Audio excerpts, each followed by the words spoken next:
मुर्गे भी पूजा में लगने के लिए तांत्रिक ने बोला, जिसको परिजनों ने उपलब्ध कराया। जिसके बाद लड़की को 6 दिनों के लिए तांत्रिक को सौंप दिया। तांत्रिक ने अपनी क्रूरता चालू कर दी, जिसके बाद लड़की के शरीर में हर अंग पे उसने अगरबत्ती लगा के उसको जलाया। जलाने से भी जैसे उसका मर नहीं भरा तो उसने बेल्टों से मारना चालू कर दिया। आपको बताते चले, महोली क्षेत्र की रहने वाली लड़की अपने मौसी मिश्रिक क्षेत्र में आई थी टहलने, जिसके बाद में उसके पेट में दर्द होने लगा। दर्द होने के बाद मौसी और मौसा उसको रामकोट थाना स्थित में साहबगंज ले गए, जहाँ पे उसने बताया कि इस पे 11 भूतों का लड़की पे साया है और उसका 6 दिन हम तंत्र मंत्र के भूतों को भगाएंगे और मुझे इस लड़की को हमारे हवाले कर दीजिए। जिसके बाद में परिजनों ने उस लड़की को तांत्रिक के हवाले कर दिया और तांत्रिक ने अपनी क्रूरता उस लड़की पे पूरी दिखाई। पूरे लड़की के शरीर में अंग अंग में उसके जलाया गया। जलाने के बाद में उसका जब मन नहीं भरा तो उसने बेल्टों से लड़की को मारना चालू कर दिया।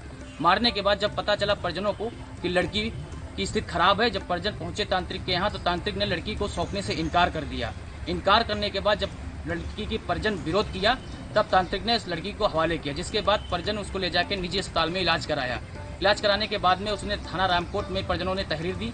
पुलिस ने मुकदमा दर्ज करते हुए तांत्रिक को गिरफ्तार कर लिया है। आपको ये भी बता दें, आज के समय में तंत्र और मंत्र पे और बाबुओं पे विश्वास करने वाला आए दिन इसमें खबरें चलती हैं कि तंत्र मंत्र करने वाले, ठगी करने वाले लोग पकड़े जाते हैं, मगर पता नहीं क्या है कि आज भी अंधविश्वास पे लोग जी रहे हैं। कैमरा पर्सन श्याम गुप्ता के साथ अनूप पांडे, एनबी न्यूज, सीतापुर।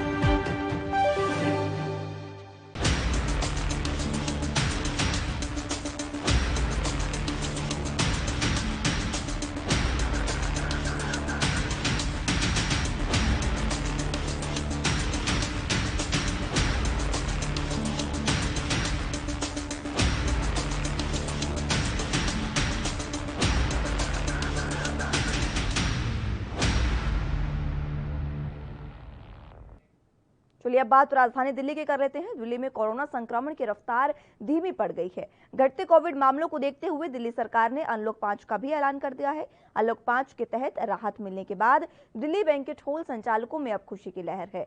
दरअसल दिल्ली डिजास्टर मैनेजमेंट अथॉरिटी की गाइडलाइन के मुताबिक बैंकेट हॉल में 50 लोगों की मौजूदगी में शादी के कार्यक्रम आयोजित अब किए जा सकते हैं। शर्त यह है कि इस दौरान कोरोना नियमों का पालन अनिवार्य होगा और बैंकेट हॉल संचालक और दिल्ली में बैंकेट हॉल एसोसिएशन के सदस्य कृष्णा जैन का यह भी कहना है कि कोरोना संक्रमण को ध्यान में रखते हुए बैंकेट हॉल में काम करने वाले पूरे स्टाफ को वैक्सीन लगवा दी गई है। इसके अलावा बैंकेट हॉल में भीड़ कंट्रोल करने के लिए स्टाफ में कटौती भी की जा रही है। 2 टेबल्स पर इनके बीच में 6 फीट का गैप रखा गया है। फिलहाल शादियों की बुकिंग शुरू हो गई है और बैंकेट हॉल में साफ सफाई से लेकर सजावट का काम भी जारी है।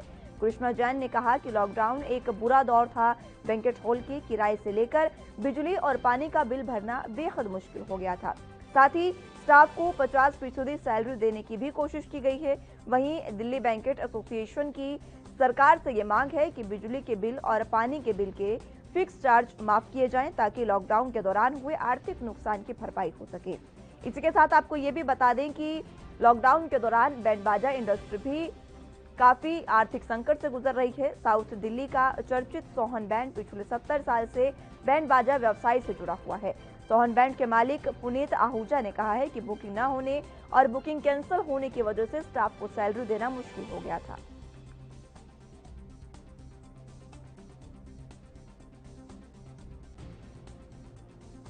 रिलीफ है, something is better than nothing, like कि अभी 50 पैक्स की है, चलो एक रूटीन आता है, स्टाफ के लिए भी है और एक रूटीन है, इसमें रेंटल्स भी हैं सबके, मिनिमम बिजली इलेक्ट्रिसिटी चार्जेस हैं, तो ये एक थोड़ा रिलीफ है, कम कुछ तो चलेगा अभी, जीरो से तो बेटर है।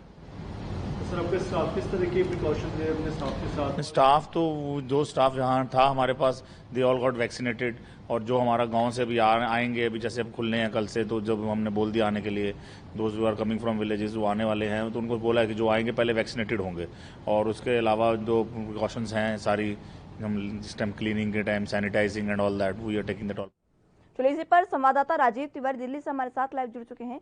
राजीव, सीधे जिस तरह से अब बैंक्वेट हॉल को काफी राहत भरी ये खबर सामने आई है, तो अब लोगों का क्या कुछ कहना है? क्योंकि शादियों में भी काफी अब छूट दे दी गई है 50 लोगों के लिए। जो कोरोना का संक्रमण था, इतना लंबा समय हमने देखा, उसमें काफी दिक्कतें लोगों को महसूस हुई, लेकिन अब लोगों का क्या रुख है? लगातार जो कोरोना की स्थिति वो अब सुधरती नजर आ रही है, यानी कि सीधे सीधे कहें तो कहीं ना कहीं आंकड़े बिल्कुल घटते नजर आ रहे हैं और लगभग 100 से नीचे के आंकड़े आ चुके हैं। मगर जिस तरीके से अनलॉक 5 की शुरुआत की गई है, उसके अंदर जिस तरीके से सरकार ने कैसे शादी समारोह के लिए भी अब छूट दे दी गई है 50 लोगों की, क्योंकि पहले 20 लोगों की कर दी थी गई थी, मगर अब 50 लोगों की जो अनुमति दी गई है शादी समारोह के अंदर, उसे साफ जाहिर है कहीं ना कहीं जिस स्थिति जो है वो सुधरने लगी है और लोगों को राहत मिलने लगी है। मगर बात करें जिस तरीके से बैंक्वेट हॉल की, तो बैंक्वेट हॉल के जो एसोसिएशन के जो अध्यक्ष है कृष्ण जी, उन्होंने भी स्पष्ट कहा कि उनको भी राहत मिलनी चाहिए और उनके लिए भी कहीं ना कहीं जो बैंक्वेट हॉल है उनको खोले जाए, ताकि जो उनकी अर्थव्यवस्था है वो भी कहीं ना कहीं पटरी पर आ सके। और इसी को लेकर दिल्ली सरकार के ऊपर दबाव बनाया गया था और दिल्ली सरकार ने अब बैंक्वेट हॉल को खोलने की परमिशन दे दी गई है। मगर एक अनुमति और जरूर दी गई है कि जिस तरीके से बैंक्वेट हॉल के जो कर्मचारी होंगे, सबकी कोरोना पॉजिटिव की रिपोर्ट होनी चाहिए। अगर वो नेगेटिव है तो ही उनको अंदर प्रवेश करने दिया जाएगा, अगर पॉजिटिव है तो उनका इलाज किया जाएगा और उनके द्वारा सर्टिफिकेट के द्वारा ही उनको अंदर काम करने की परमिशन दी जाएगी। मगर ये भी जरूर है कि बैंक्वेट हॉल के जो कर्मचारी होंगे वो मास्क और सैनिटाइजर का यूज करेंगे और जो बाराती होंगे, यानी कि जो भी लोग उसके अंदर बैंक्वेट हॉल के अंदर प्रवेश करेंगे, उनको भी मास्क अनिवार्य किया जाएगा। अगर वो मास्क नहीं लगाते तो बैंक्वेट हॉल में उनको प्रवेश करने अब नहीं दिया बैंक्वेट जाएगा। हॉल के जो कर्मचारी है और एसोसिएशन की जिस तरह से आपने बात की कृष्णा जी, उन्होंने ये भी मांग की है कि जो बिजली और पानी का जो फिक्स्ड चार्ज होता है उसको माफ किया जाए, क्योंकि कोरोना संक्रमण में हमने देखा किस तरह से ये जो एरिया है और ये जो विभाग है वो सबसे ज्यादा प्रभावित हुआ है। और इसी बीच अब उन्होंने ये मांग की है, क्या इसको लेकर सरकार की कोई प्रणाली है? देखिए, बिल्कुल भाई, जिस तरीके से बात करें बैंक्वेट हॉल एसोसिएशन की, तो उन्होंने जिस तरीके से कहा कि उनकी जो अर्थव्यवस्था थी कोरोना काल के अंदर वो बिगड़ चुकी थी और कहीं ना कहीं बिजली और पानी के जो बिल थे वो उनको लगातार फिक्स चार्जिंग जो थी वो उनको देने पड़ रहे थे। मगर अब सरकार से उन्होंने भी ये भी गुहार किया कि जो बैंक्वेट हॉल का जो बिजली पानी का जो फिक्स चार्जिंग है उसको माफ किया जाए ताकि उनको रिलीज मिल सके। मगर लगातार कहीं ना कहीं हर तरीके से यही कोशिश की जा रही है कि जनता जो है वो कहीं ना कहीं अनलॉक 5 के अंदर कहीं ना कहीं लोगों को फायदा मिल सके, राहत मिल सके। जी, और लोगों को राहत के साथ साथ जिस तरह से बैंड बाजवा जो व्यवसाय है उसकी भी बात करें, तो जैसे पुराना जो 70 साल पुराना जो यहाँ पर व्यवसाय ये चल रहा है, इसमें भी काफी हमने देखा कि लोगों को काफी दिक्कतों का सामना करना पड़ा, उनको रोजी रोटी में भी काफी मुसीबतों का सामना करना पड़ा था। उनका फिलहाल क्या है हाल? देखिए, बिल्कुल ताई, जिस तरीके से लगातार जो कोरोना के अंदर जो स्थिति थी वो कहीं ना कहीं बैंड बाजा की हो या फिर बैंक्वेट हॉलों की हो, लगातार कहीं ना कहीं वो स्थिति बिगड़ी हुई थी और आम जनता की स्थिति भी बिगड़ी हुई थी। मगर जिस तरीके से अब कह सकते हैं कि जिस तरीके से बैंक्वेट हॉलों को खोला गया है, यहाँ तक कि अनुमति दे दी गई है, हर तरीके से कोशिश की जाएगी दिल्ली सरकार के द्वारा कि सबकी जो अर्थव्यवस्था है वो दोबारा से पटरी पर आ सके। मगर बात करें बैंड बाजा की, यानी जिस तरीके से साउथ दिल्ली के जो मोहन बैठ थे, उन्होंने भी कहीं ना कहीं यही कहा कि जो उनकी अर्थव्यवस्था थी, क्योंकि कोरोना काल के अंदर 50% चार्ज जो सैलरी थी उनको देनी पड़ रही थी, अब उनके लिए भी कहीं ना कहीं दिल्ली सरकार कुछ ऐसे कदम उठाए जिससे उनको भी राहत मिल सके। मगर जिस तरीके से अब शादी समारोह के अंदर 50% से ज्यादा लोगों को आने की अनुमति दी गई है, तो उससे साफ जाहिर है कहीं ना कहीं लोगों की अर्थव्यवस्था जो दोबारा से पटरी पर आने लगी है। राजीव, देखिए, अनलॉक 5 की जैसे ही शुरुआत हुई है उसमें काफी ऐसे व्यवसाय हैं जिनको छूट दे दी गई है। योगा सेंटर्स हो, जिम हो, बैंक्वेट हॉल, तमाम चीजें खोल दी गई हैं, यानी कि कहा जा सकता है कि आधे से ज्यादा दिल्ली अब खुल चुकी है। और इस बीच अब लोगों का क्या वाकई अब भी लोगों में जिम्मेदारी है और लोग कोरोना प्रोटोकॉल का पालन कर रहे हैं, या फिर एक बार फिर से लोगों में लापरवाही देखने को मिल रही है? क्योंकि हमने पहले भी देखा लापरवाही की वजह से किस तरह की स्थिति बनी थी।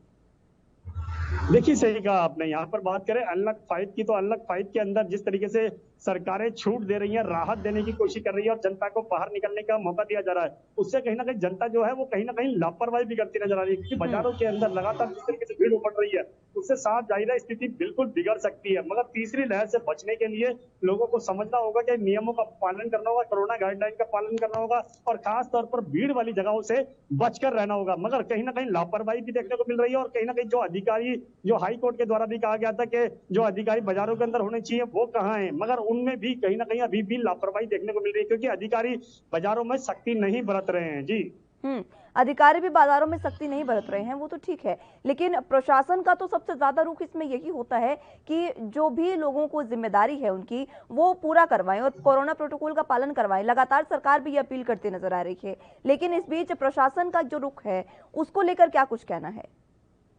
देखिए, बिल्कुल बात करें सरकार की, तो सरकार की तरफ से बार बार लोगों को जागरूक करने के लिए कहा जा रहा था, लोगों को समझाया भी जा रहा था कि अच्छा वो विज्ञापन के माध्यम से हो या फिर टीवी विज्ञापन के माध्यम से हो, अखबार के विज्ञापन के माध्यम से हो, लगातार कहीं ना कहीं जनता को यही समझाने की कोशिश की जा रही थी कि कोरोना काल के अंदर लोगों को गाइडलाइन का पालन करना है, ताकि तीसरी लहर से जो बच्चों के लिए घातक बताई जा रही है उससे बचाव हो सके। मगर सरकार की अब नियमों की बात करें तो कहीं ना कहीं कोरोना काल की जो स्थिति है वो कहीं ना कहीं इतनी डरावनी नहीं है, मगर वैक्सीन की जो प्रक्रिया है उसमें कहीं ना कहीं दोबारा से रफ्तार जो है वो धीमी होती नजर आ रही है। क्योंकि जिस तरीके से कल आतिशी ने भी कहा था कि उनके पास 3 दिन की वैक्सीन है, लगभग अब 2 दिन की वैक्सीन बची है, मगर केंद्र सरकार के द्वारा अभी भी वैक्सीन उपलब्ध नहीं कराई गई है। और देखना होगा कि इन 2 दिनों के अंदर अगर वैक्सीन उपलब्ध नहीं कराती है तो कहीं ना कहीं स्थिति फिर दोबारा से बिगड़ सकती है। जी बिल्कुल, लेकिन फिलहाल स्थिति की बात जिस तरह से आपने की राजीव, पहले की जो स्थिति हमने देखी है लगातार पिछले 3 से 4 दिन से किस तरह से रिकॉर्ड तोड़ वैक्सीनेशन की गई है, ये काफी सराहनीय कदम है दिल्ली सरकार का जो उन्होंने इस तरह से वैक्सीन को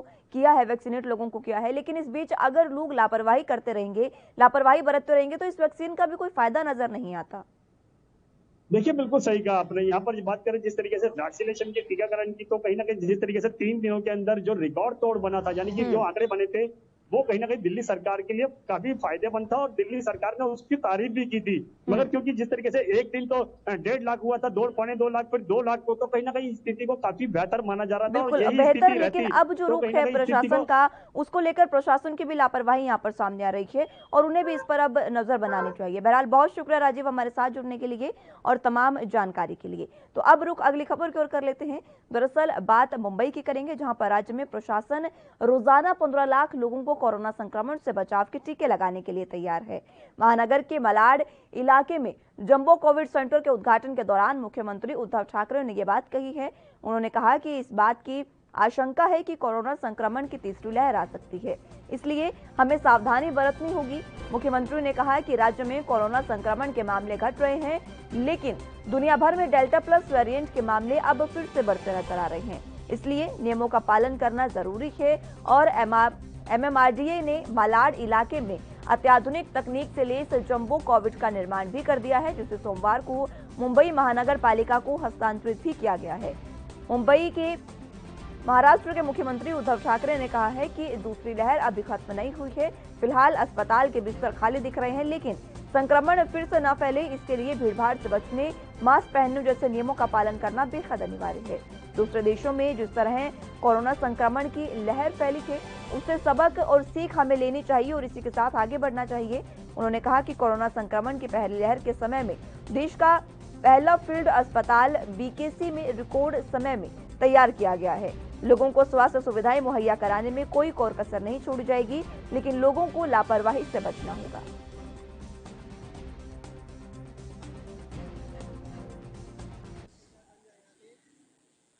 महाराष्ट्र के स्वास्थ्य विभाग ने लगातार कोरोना की दूसरी लहर के बाद अब तीसरी लहर से निपटने की पूरी तैयारी कर ली है। जैसे में कि आप देख पा रहे हैं तो मुंबई मलाड का यह है MMRDA द्वारा डेडिकेटेड कोविड हॉस्पिटल बनाया गया है। इस हॉस्पिटल में 2200 बेड उपलब्ध होंगे, जिसमें आइसोलेटेड बेड के अलावा ऑक्सीजन वाले तमाम बेड होंगे। ये भी बताया जा रहा है कि करीब 70% बेड इसमें ऑक्सीजन वाले होंगे। यह भी जानकारी मिल रही है कि स्वास्थ्य विभाग के जो आयुक्त हैं ककानी, उन्होंने मुंबई के तमाम हॉस्पिटलों का दौरा किया है और जायजा लिया है कि मुंबई में तीसरी लहर से निपटने के लिए किस तरह की तैयारियां की गई है। मलाड वेस्ट का यह डेडिकेटेड हॉस्पिटल MMRDA द्वारा जो तैयारियां की जा रही है, माना जा रहा है कि महज 1 हफ्ते में यह BMC को सुपुर्द कर दिया जाएगा। हालांकि इसके अंदर जो है बेड बिछाने से लेकर ऑक्सीजन कनेक्शन देने की तमाम जो व्यवस्थाएं हैं वो सुचारू रूप से की जा रही है। लेकिन जिस तरह से मुंबई में लगातार डेल्टा प्लस नामक बीमारी, उसके बाद फंगस बीमारी, उसके बाद तीसरी बीमारी महाराष्ट्र सरकार को चारों तरफ से घेर रही है, उसको लेकर महाराष्ट्र सरकार पूरी तरह से मुस्तैद होना चाहता है। महाराष्ट्र सरकार पूरी तरह से तैयार होना चाहता है कि किस तरह से आने वाले समय में अगर अगस्त में ये कोरोना की तीसरी लहर आती है तो उसके निपटने के लिए किस तरह की व्यवस्था की जाए। खास करके उन तमाम बच्चों के लिए विशेष करके ध्यान रखा जा रहा है। जैसे में कि आपको बता दें कि एक टीम भी बनाई गई जो लगातार उन बच्चों के ऊपर नजर रखेगी, उन हॉस्पिटल के ऊपर नजर रखेगी जिसमें बच्चों को लेकर किसी भी तरह का संक्रमण फैलने का आशंका न हो। कैमरा पर्सन विनय सिंह के साथ मैं सत्यप्रकाश सोनी, एनबी न्यूज, मुंबई। इसी पर ज्यादा जानकारी के साथ सत्यप्रकाश सोनी हमारे साथ मुंबई से संवाददाता लाइव जुड़ चुके हैं। सत्यप्रकाश, जिस तरह से अब महाराष्ट्र सरकार पूरी तरह से सतर्क हो गई है और उसी के मद्देनजर ये जंबो कोविड सेंटर खोला गया है, इसमें फिलहाल क्या कुछ अपडेट है?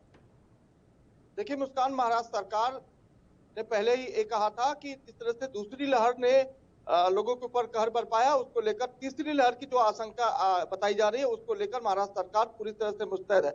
लिहाजा मुंबई में करीब 15,300 बेड वाले जो हॉस्पिटल है वो अंतिम रूप से तैयार कर लिए गए हैं, और जबकि मुंबई के अलावा अगर अन्य हॉस्पिटलों की बात करें तो 20,000 अन्य बेड अवेलेबल है। ऐसे में महाराष्ट्र सरकार ने कल मलाड पश्चिम में जो कोविड सेंटर MMRDA द्वारा बनाया गया था उसको मनपा को सपोर्ट कर दिया गया है, जिसमें तमाम अत्याधुनिक सुविधाएं मुहैया करवाए। खासकर तीसरी लहर से निपटने के लिए 200 बेड जो है बच्चों के लिए पीडियाट्रिक बेड बनाया गया है। लिहाजा महाराष्ट्र सरकार पूरी कोशिश कर रही है कि आने वाली तीसरी लहर में किसी तरह की कोई नुकसान न हो, उसको लेकर महाराष्ट्र सरकार पूरी तरह मुस्तैद है। बिल्कुल, सरकार कोशिशें कर रही है सत्यप्रकाश, लेकिन लोगों का क्या रुख है? सरकार की कोशिशें नाकाम हो जाएंगी अगर लोग लापरवाही करते नजर आए? तो देखिए मुस्कान, लगातार मुंबई में जो तमाम पाबंदियां थी वो थोड़ी ढीली जरूर कर दी गई थी, उसको लेकर कहीं न कहीं लापरवाही भी लगातार देखी जा रही है। दुकानें भी खुलने, लेकिन जिस तरह से कल देर शाम महाराष्ट्र सरकार ने एक बार फिर से तमाम जो पाबंदियां थी उसको कड़े करने के निर्देश दिए हैं। जो दुकानें 7 बजे तक खुलती थी वो दुकानें महज 4 बजे ही बंद हो जाएंगी। उसके बाद रेलवे में जो यात्री करते थे उनके लिए भी तमाम पाबंदियां लगा दी गई है कि आप अनावश्यक रेलवे में प्रवास न करें, क्योंकि संक्रमण की आशंका लगातार बढ़ती जा रही है। बिल्कुल, लेकिन लोगों की लापरवाही जो है वो हमने देखी है, तस्वीरें भी सामने आई है सत्यप्रकाश, किस तरह से लोग लापरवाही करते नजर आ रहे हैं। तमाम इलाकों में जिस तरह से भीड़ एक बार फिर से एकजुट होती नजर आ रही है वो किसी नई मुसीबत को भी न्योता दे सकती है, क्योंकि तीसरी लहर हमने देखा वैज्ञानिक लगातार चेता रहे हैं और अब तो कुछ ही समय उन्होंने कम बताया है कि कुछ ही समय रह गया है तीसरी लहर आने में। देखिए महाराष्ट्र सरकार बार बार कहती है कि सावधानी ही सुरक्षा है। अगर आप सावधानी नहीं रखेंगे तो सुरक्षा करना मुश्किल हो जाएगा, क्योंकि न सिर्फ सरकार की जिम्मेदारी बल्कि आम नागरिकों की जिम्मेदारी बनती है कि इस तरह की महामारी में आप सरकार का सहयोग करें। अगर आप सहयोग नहीं करते हैं तो आप अपने परिवार का सहयोग करें। लिहाजा इसके लिए आपको जो जरूरी गाइडलाइन जारी की है उसका पालन करना होगा। उसके बाद कोरोना गाइडलाइन के तहत जिस तरह से बाहर निकलने के लिए, फिर यातायात करने के लिए या फिर बाजार में जाने के लिए जो गाइडलाइन जारी की है निश्चित दूरी तय करने की, वो बेहद रखना जरूरी होगा। बिल्कुल सत्यप्रकाश, और अब फिलहाल जिस तरह से सरकार लगातार प्रयास कर रही है, ये कोविड सेंटर भी खोला गया है, वैक्सीनेशन की क्या स्थिति है? क्या वैक्सीनेट लोगों को पूरे तरीके से किया जा रहा है? देखिए वैक्सीन की उपलब्धता के चलते महाराष्ट्र सरकार अब धीरे धीरे वैक्सीन की जो रफ्तार है वो बढ़ा रही है। जिस तरह से कल ही महाराष्ट्र सरकार उद्धव ठाकरे ने कहा है कि हमारा लक्ष्य है कि 15 लाख लोगों को संक्रमण से बचाया जाए, वो रोजाना, यानी कि 15 लाख टीके रोजाना लगने की जो कहावत थी वो महाराष्ट्र सरकार पूरी कर रही है। लिहाजा इसीलिए महाराष्ट्र सरकार कर रही है कि 20,000 बेड उनके पास उपलब्ध है, जिसमें आए दिन लगातार वैक्सीनेशन के अलावा कोविड से अगर कोई बीमार होता है, गंभीर बीमारियां होती है तो उनको तुरंत इलाज किया जाएगा। बिल्कुल, और वो जरूरी भी है, तुरंत इलाज उनका जरूरी भी है। बहरहाल बहुत शुक्रिया सत्यप्रकाश हमारे साथ जुड़ने के लिए और तमाम जानकारी के लिए। अब रुख मध्य प्रदेश का कर लेते हैं, जहां पर फिलहाल 1 जुलाई से स्कूल नहीं खोलने के आदेश जारी हुए हैं। कोरोना के हालातों को देखते हुए सरकार ने एहतियात के तौर पर यह फैसला लिया है कि अब 1 जुलाई से स्कूल नहीं खोले जाएंगे। मुख्यमंत्री शिवराज सिंह चौहान ने ऐलान किया है कि मध्य प्रदेश में 1 जुलाई से स्कूल नहीं खुलेंगे। तीसरी लहर की आशंका को देखते हुए अभी स्कूल बंद रखने का फैसला किया गया। पहले की तरह ऑनलाइन और टीवी के जरिए पढ़ाई जारी रहेगी। मुख्यमंत्री शिवराज सिंह चौहान ने भोपाल में मंत्री समूह की बैठक में कहा कि बच्चों को कोरोना की तीसरी लहर से बचाने के लिए स्कूल बंद रखने जरूरी है, इसलिए अभी स्कूल नहीं खोले जाएंगे। आगे स्कूल कब खुलेंगे, इस बारे में मुख्यमंत्री शिवराज सिंह चौहान अन्य राज्यों के मुख्यमंत्रियों, स्कूल शिक्षा से संबंधित केंद्रीय मंत्रियों से चर्चा करेंगे और सबसे सलाह के बाद ही प्रदेश में स्कूल खोलने पर फैसला लिया जाएगा। इसी के साथ मुख्यमंत्री शिवराज सिंह चौहान ने मंत्री समूह की बैठक में कहा कि स्कूलों में फिलहाल बीते साल की तरह ही ऑनलाइन पढ़ाई जारी रहेगी। ऑनलाइन और टीवी के माध्यम से ही स्टूडेंट्स पढ़ाई कर सकेंगे। व्हाट्सएप के माध्यम से पाठ्य पुस्तक के आधार पर वर्कशीट छात्र छात्राओं को उपलब्ध भी कराई जाएगी। शिक्षण संस्थानों को शुरू करने के लिए 100% टीकाकरण और कोविड गाइडलाइन का पालन करना बेहद जरूरी है।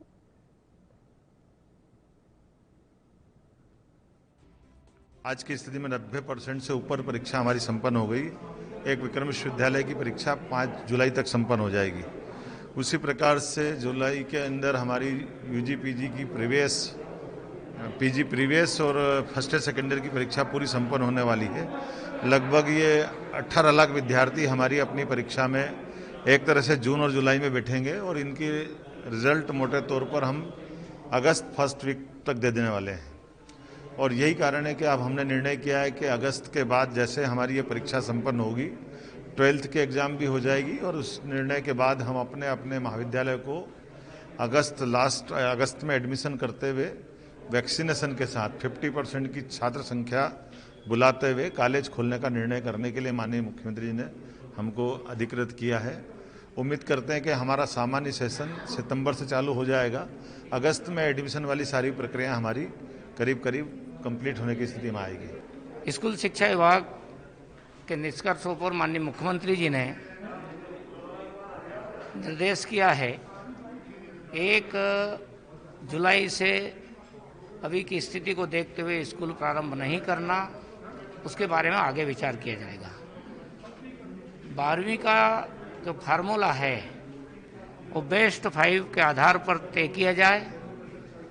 जो विद्यार्थी उससे असंतुष्ट हो उनको परीक्षा का मौका दिया जाएगा। उसका भी हम जल्दी टाइम टेबल घोषित करने वाले हैं।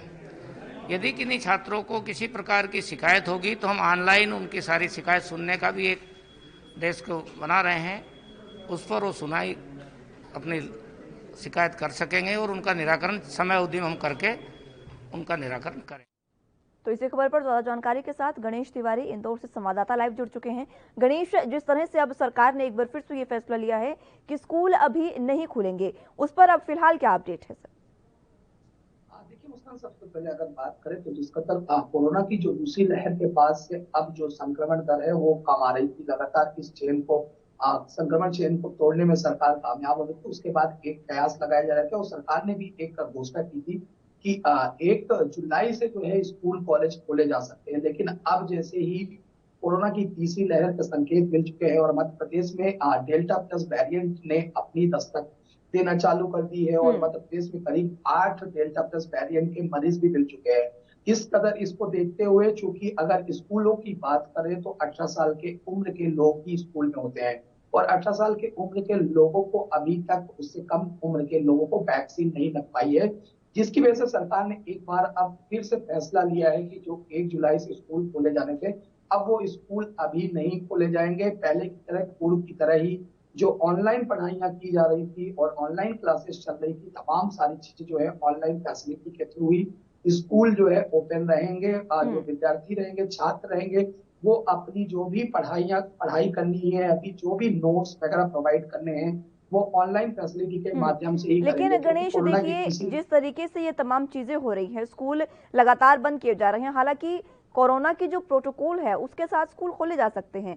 पूरे तरीके से अगर हम पालन करें उनका तो स्कूल खोले जा सकते हैं, क्योंकि हमने देखा कि पिछले लंबे समय से बच्चों की पढ़ाई भी काफी प्रभावित हो रही है और ये भविष्य का सवाल है।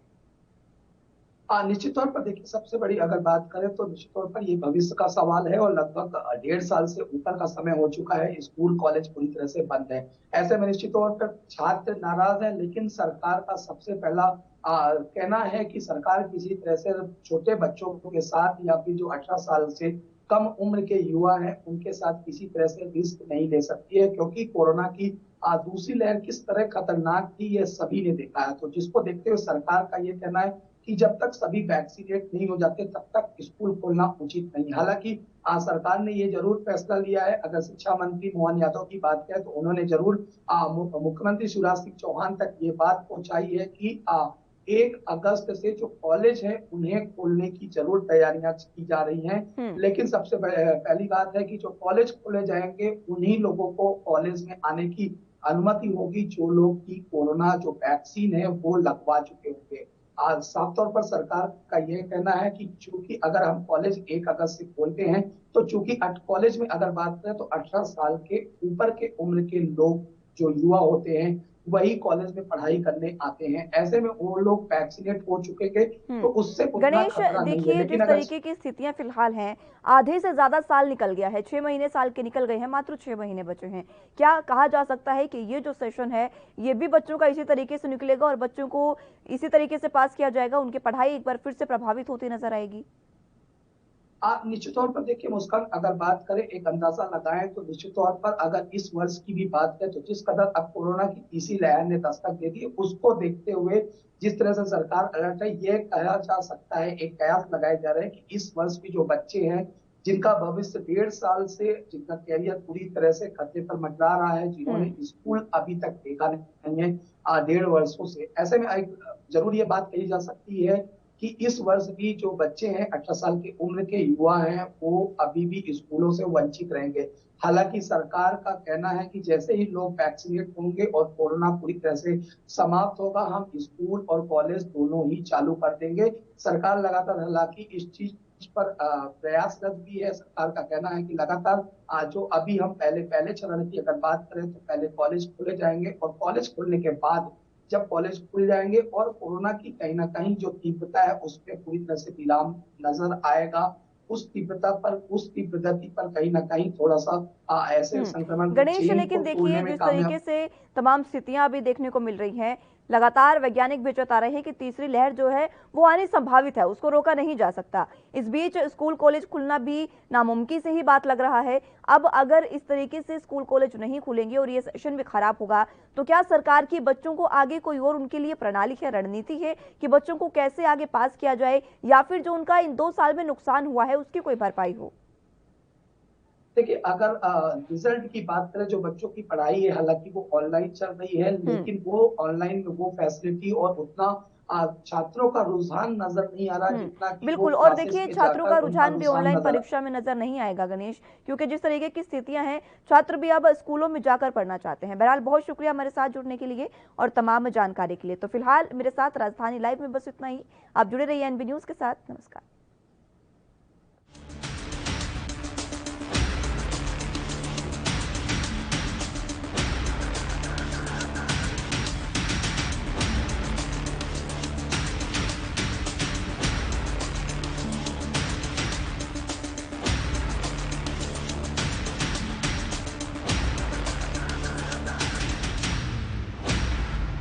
कम ब्रेक और ज्यादा